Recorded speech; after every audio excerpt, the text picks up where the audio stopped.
Hi, today we'll be speaking to Alex Ali, a world-class sailor. How are you, Alex? Yeah, I'm very good, thank you. So to start us off, can you tell us a little bit about yourself and what inspired you to become a world record sailor? Ah, Good question. Well, unusually in my world, I'm not from sort of sailing background. My family aren't sailors. It all started when I was 8 years old, child in England. My father, desperate to learn to sail, bought a little sailing dinghy for my birthday, but I think it really was for him. And we just learned and taught ourselves to sail. And very, very quickly I got the bug. Addiction's a big thing now, but I literally became addicted to sailing, and I just couldn't get enough. Any moment I had, I'd try and be out sailing on the boat, and it just went from there. Really, I just got in with the right crowd and just got better and better at sailing and loved it, and spent as much time as I could out on the boat. It's fantastic. Yep. Did your father teach you how to sail? Well, neither of us knew how to sail, so we both learned from a book. So he'd never sailed before. So we literally bought a book from the shop and we both read the book and we made the mistakes together. It was neither of us had a clue what we were doing to start with. So was the book almost like a tutorial on how to sail, and then you just sort of winged it and just try to make your way around the lessons. Exactly. It was a very simple book, lots of pictures in it. When I was 8 years old, I was a young child. Lots of pictures and very simple explanations. And for me, it was like learning a new language. It was completely new. But we bought this boat. The boat was outside in the garage, and I would read the book, look at the pictures, and I'd go out and think, oh, well, that's that bit. And I was relating what I was seeing in reality on the boat to what the pictures were in the book. And slowly, we gained this knowledge, and we understood of more and more of what we were doing. And yeah, we went out, we capsized a lot, we ended up swimming around a lot, but that's how you learn by our mistakes. Yeah. So I'm gonna change the topic more to your current sailing life after your teenage years. You've spent weeks and months out at sea alone. How are you even? How is it even possible to remain sane alone in the water? I just can't imagine how you can deal with that. Yeah, it's a question along those lines I get asked a lot.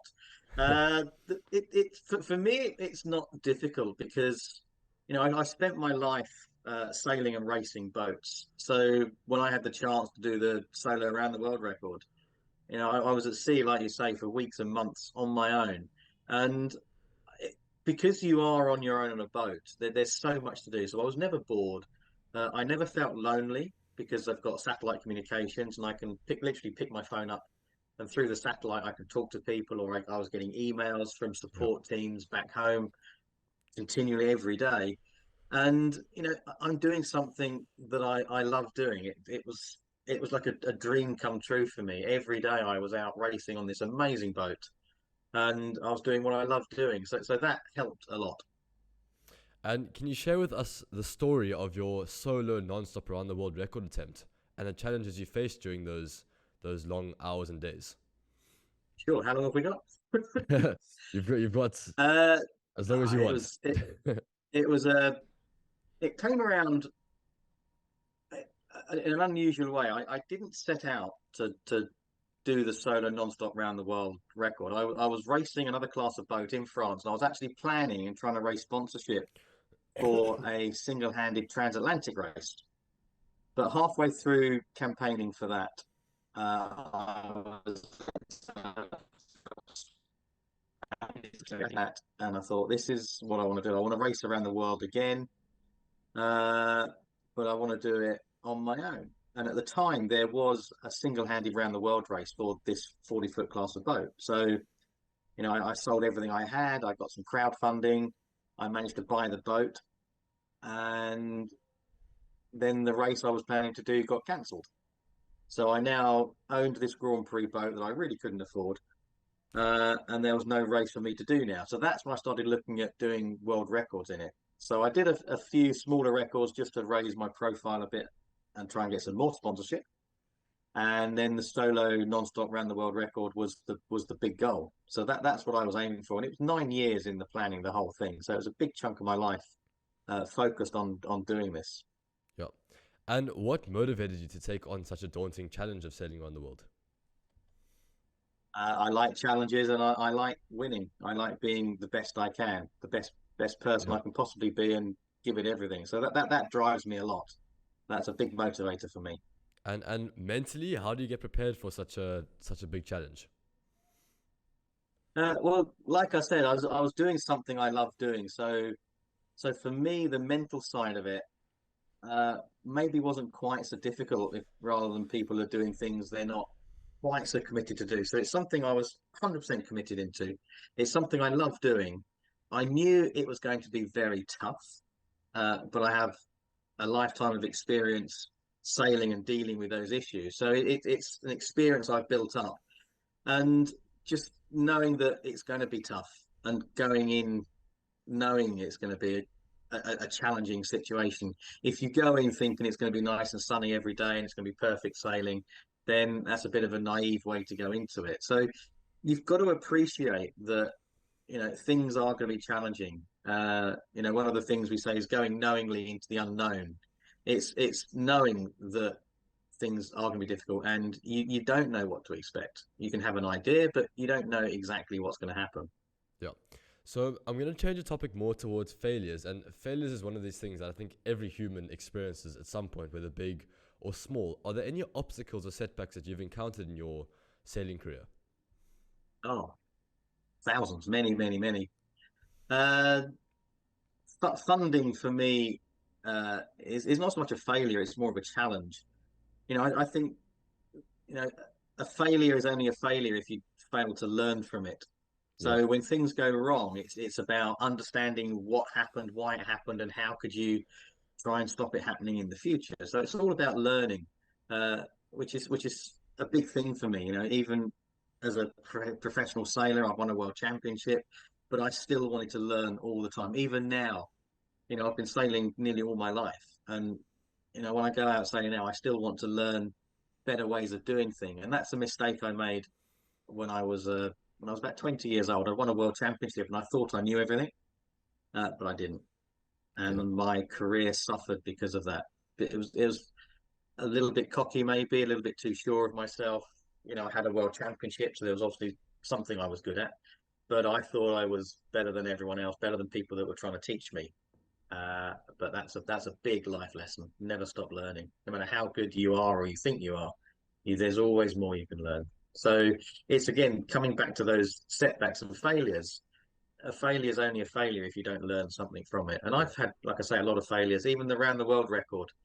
I didn't break the record because I had some equipment broke on me, and it was a bit of piece of kit that wasn't expected to broke, and we tried to work a way around it and get it fixed. It took about 4 or 5 days with lots of phone calls and emails to manufacturers trying to find out a solution.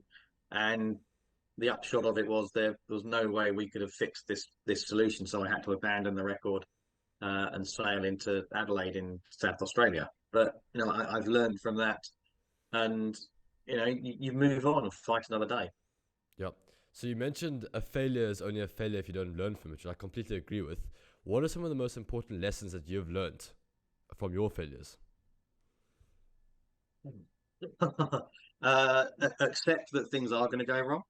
You can't have a solution to everything. When I'm racing around the world on a yacht, you're limited in the equipment and the spares you can carry, and it's trying to think around a problem. So if there is a problem, there's an obvious solution is, well, change what's broken or whatever it is.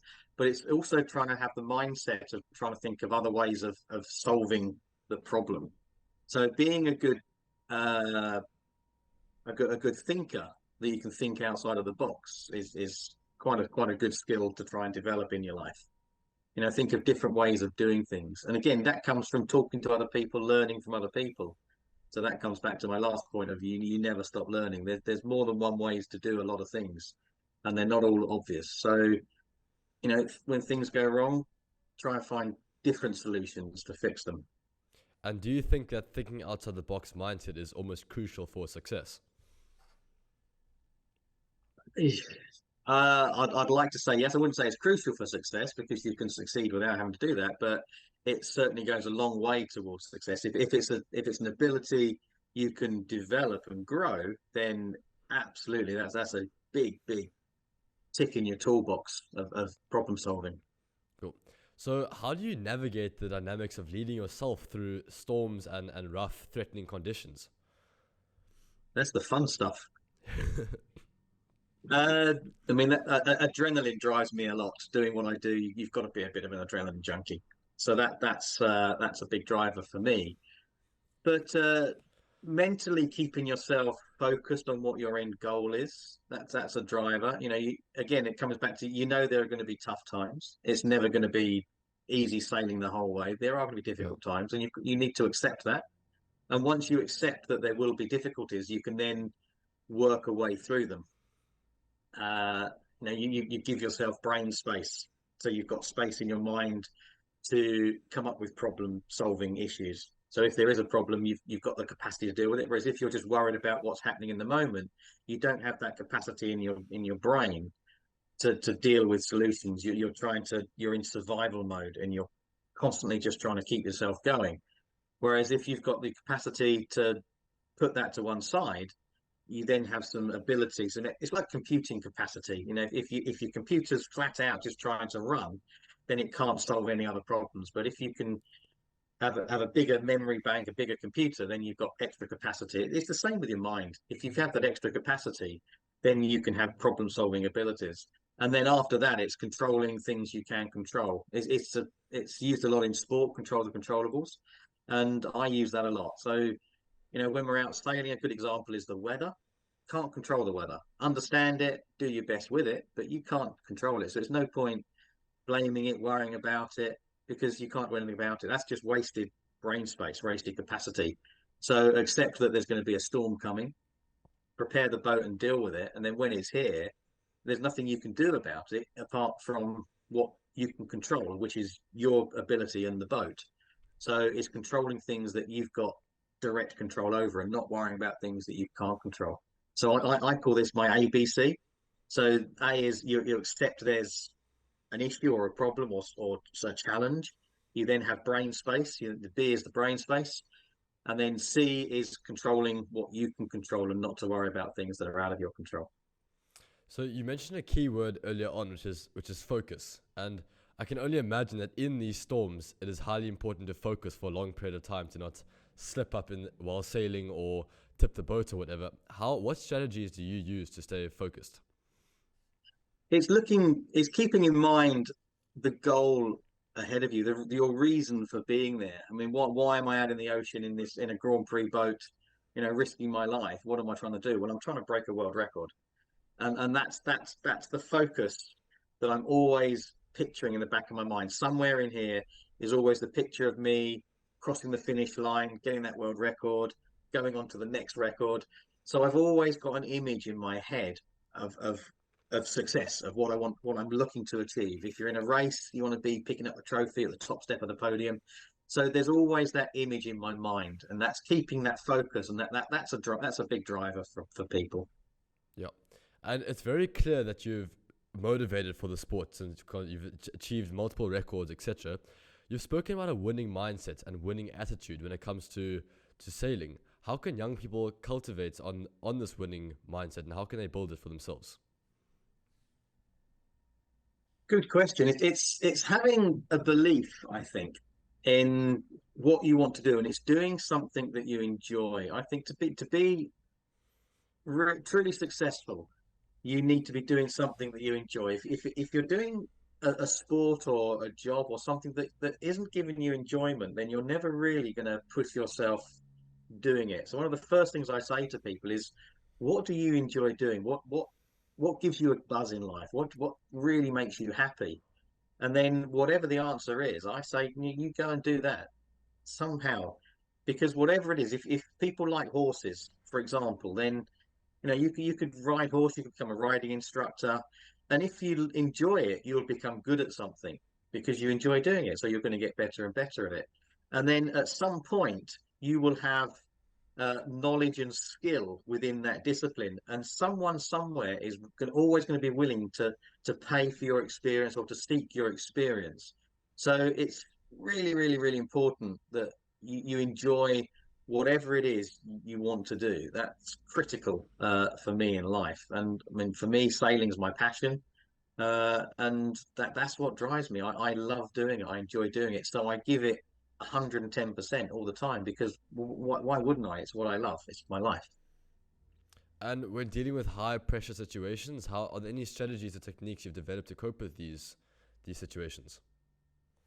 The high pressure situations, again, it comes back to having that focus and that goal and that vision of something you're aiming for, whether it's a desert island you're sailing towards, or being the top step of the podium, or being the managing director of a company, whatever it is.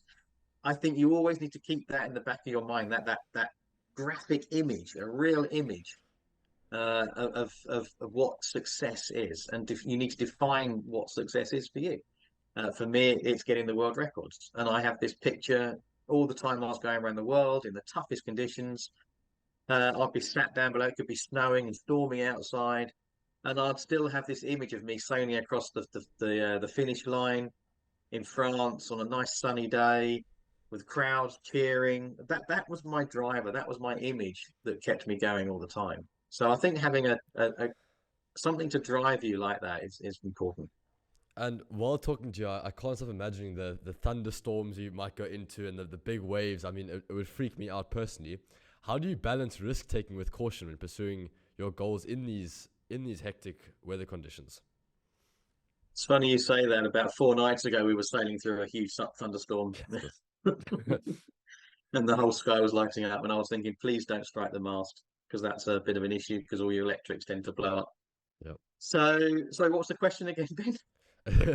How do you balance risk taking with caution when pursuing Oh, your risk goals? taking with caution. Yep.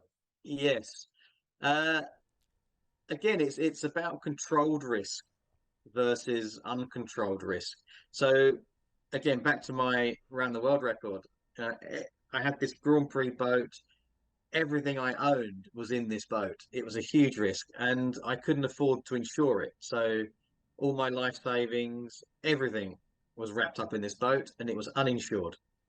But I felt, happy doing that. I was a bit of a risk taker, and I knew I had to look after the boat.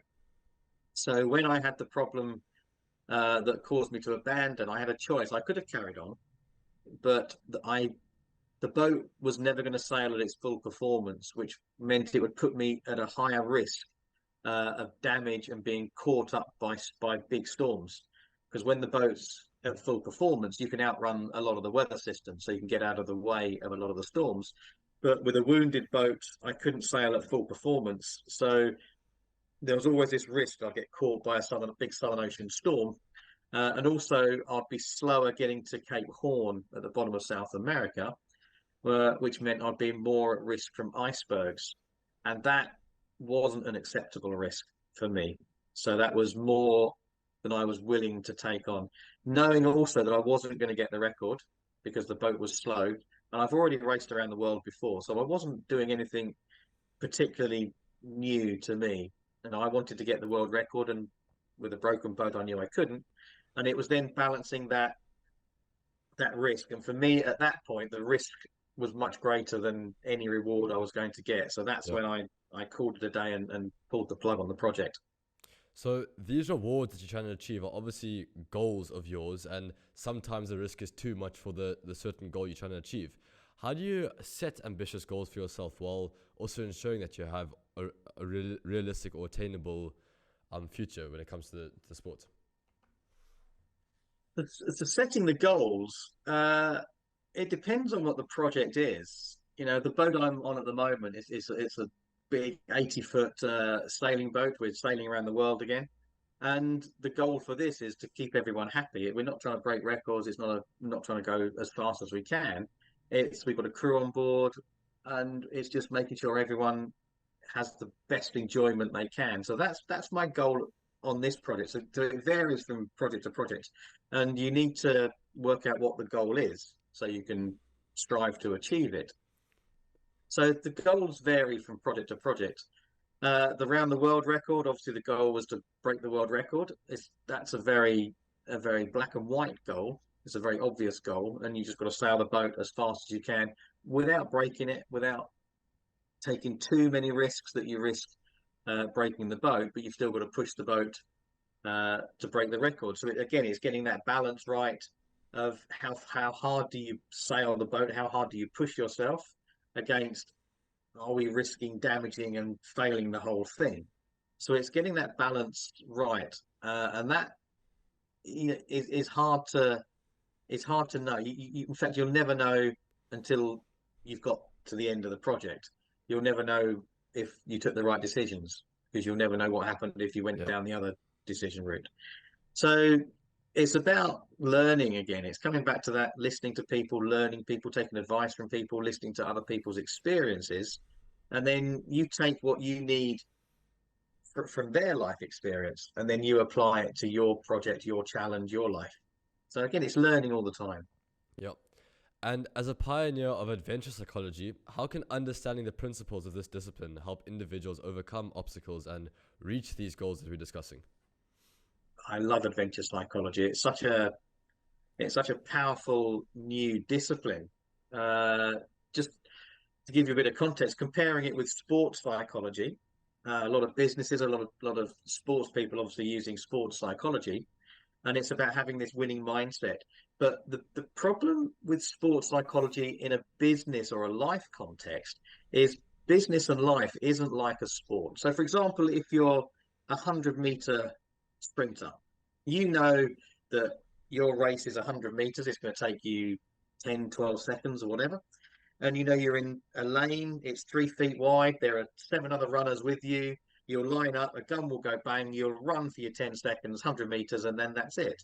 So it's a very specific, contained, controlled environment. That's not life. That's not what business is about. It's very, very different. And if the weather's too bad, if it's raining or if it's too windy, then the race is called off. Again, in life, that doesn't happen. You've got to carry on every day, regardless of what the weather does. You still have to carry on. So, adventure psychology, as I mentioned earlier, we say going knowingly into the unknown. Nobody knows on an adventure what's around the corner. So, you have to prepare to deal with the unknown. You have to have a toolbox of skills and knowledge to deal with things that you don't always know that's going to happen. You've got an idea of things that might go wrong or might challenge you, but it's then having the ability to deal with things that you don't know are going to happen. So if the bigger repertoire of skills you can have, then the more likely you are to succeed. And that's the thing with adventure psychology. It's having a big repertoire of skills and knowledge to deal with all sorts of circumstances, not just the ones that you know are going to happen. So I'm gonna bring your book into the conversation. First of all, congratulations on publishing a book. I mean, I'm trying to write my book now, and it's taken a year. I still have another like year to go. I mean, it's a true accomplishment. It's called Boat to Boardroom, just so for all the listeners out there.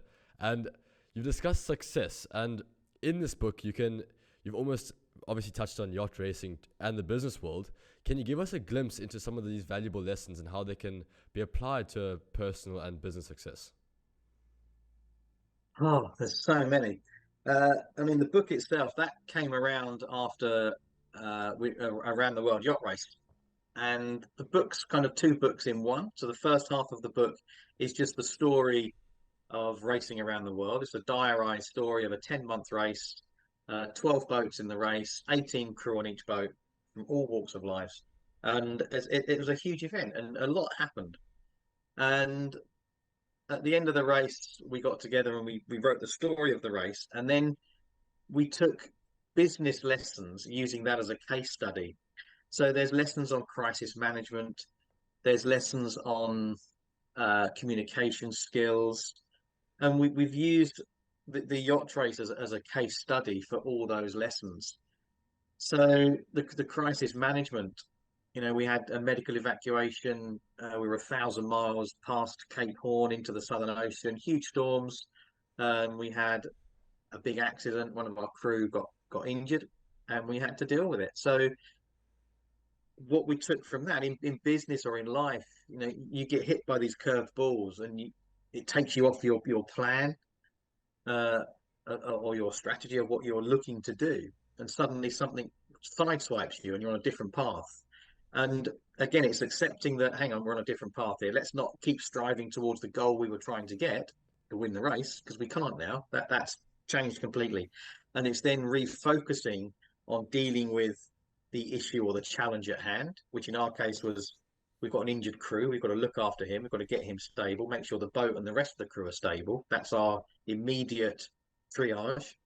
And then we need to reevaluate what our new goal is. So it's not a case of, right, let's get to Australia and New Zealand as fast as we can. We can't do that now. So our new goal is, right, we've got to get this guy to hospital as fast as we can. So completely change the goals, and we have a new focus. So we went back to South America as fast as we can. It took us 5 days. Eventually, we got into South America. He was off the boat, and we then had to refocus our goal again because, okay, right, we've now got to get back to New Zealand. We're 2 weeks behind the rest of the boats. We're never going to catch them up, so we're not going to win this leg of the race.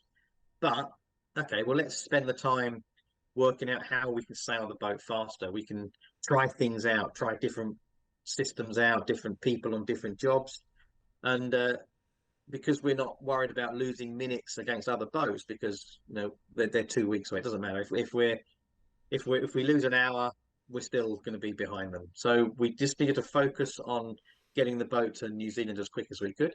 And again, it's moving your goals and having refocusing your goals.